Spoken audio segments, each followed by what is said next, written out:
एक breaking news पाहूया। महापालिकेनंतर आता जिल्हा परिषद आणि पंचायत समितीच्या निवडणुकीची लगबग सुरू झाली। दोन्ही राष्ट्रवादी जिल्हा परिषद आणि पंचायत समिती निवडणूक एकत्र लढवणार असल्याची चर्चा सुरू आहे। त्यामुळे शरद पवार यांच्या राष्ट्रवादीच्या दौंड, पुरंदर, भोर आणि बारामती तालुक्यातील इच्छुक उमेदवारांची आणि पदाधिकाऱ्यांची उपमुख्यमंत्री अजित पवार आणि खासदार सुप्रिया सुळेंची बंद दारात बैठक झाली। यामुळे जिल्हा परिषद आणि पंचायत समितीमध्ये दोन्ही राष्ट्रवादी एकत्र लढणार असल्याचं सूतोवाच मिळालंय। दादा आणि तुमची तब्बल 20 मिनिटं आपली बंद दारावर चर्चा झाली। काय चर्चा झाली या 20 मिनिटांमध्ये?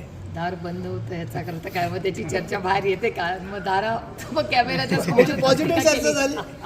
काही मुंबई महानगरपालिकेमध्ये दिल्लीमध्ये बदल दिसत कालावधी भारतीय जनता पार्टी सत्ता आलेली आहे, परंतु काही म्हणाले की काँग्रेस आणि ठाकरे गट निवडणुकीच्या आधी एकत्र आलं असतं तर आजचं चित्र हे वेगळं दिसलं असतं। कसं पाहता? अरे ही गोष्ट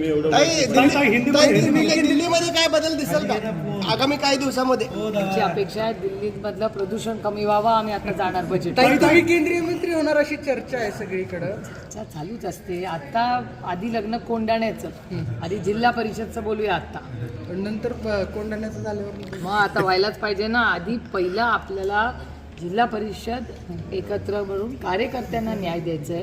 कार्यकर्त्यांचं इलेक्शन आहे। जिल्हा परिषद हे खूप महत्त्वाचं इलेक्शन आहे, कारण ग्रामीण भागातला सगळा विकास जिल्हा परिषदमध्ये होतो।